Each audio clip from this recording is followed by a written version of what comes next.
Anybody else have listings sitting on the market a little bit longer than normal? Yeah, for Nikki, it's been like 3 weeks. She's doing an open house on the same location, so I think that will help to get more. Yeah.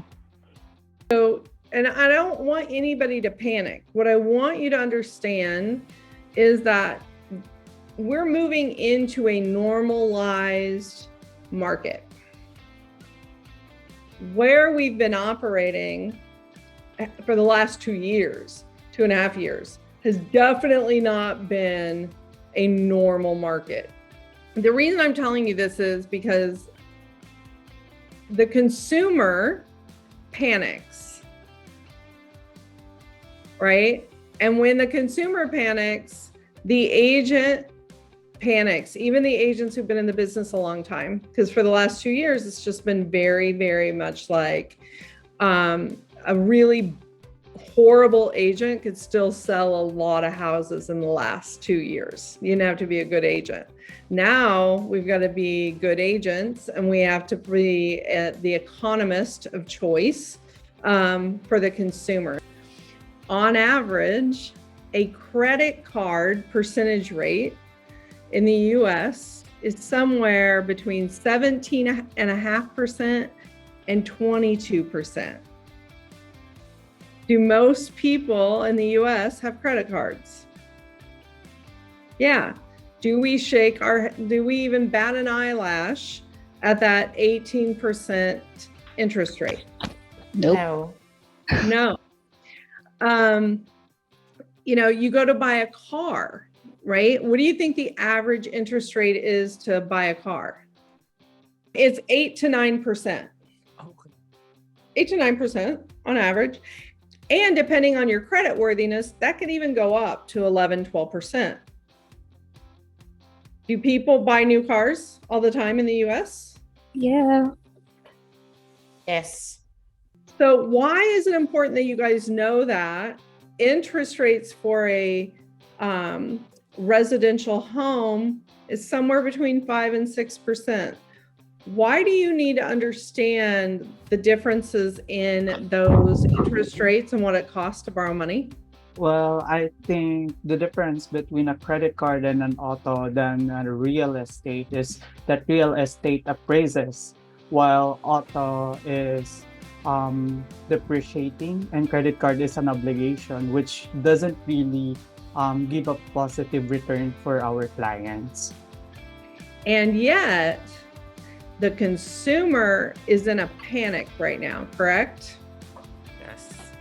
Because the news that we keep getting is interest rates are rising, days on market is increasing, right? So there's this fear spiral that goes on in the news. So if your agent is the economist of choice and you guys collectively know those numbers, what can you do with that information? How can you use that information for your agent and their team? Yes, if I was still a front-facing VA, I will use all of this information to give my clients that confidence that the market is stable and not really that shifting. And also, it is an opportunity for us to provide more value with imposition, with educating them that this is the figures and data doesn't lie. So in what ways could we be sharing this information to the consumer? Social media. Like we did a post like that before. Like, why won't they get a mortgage at 6% if they're very willing to get a loan for a car at 7.5? Or credit card at 14%.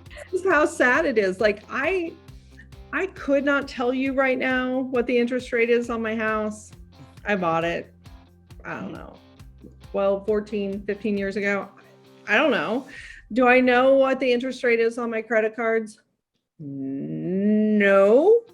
Right? So when you put that out there and it's like that, hey, pay attention, dummy, you're actually spending a whole lot more money over here.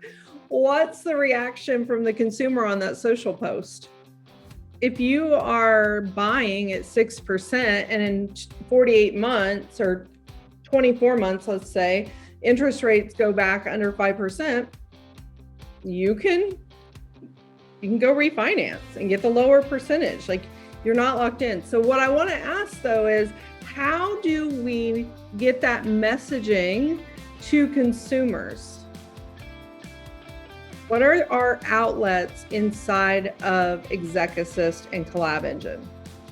Newsletters and Newsletters. What newsletters specifically? Lore. the lore. Or, right? Great. I loved hearing all of that. So, what's the return that we want out of SOI? What's the percentage? 10. 10. Who didn't know 10? 10% 10%. What does that mean? for every 10 database contacts that we have tagged as SOI, we should at least get one business out of them. So if we have, 50 contacts, we should at least get 5 transactions. 10%.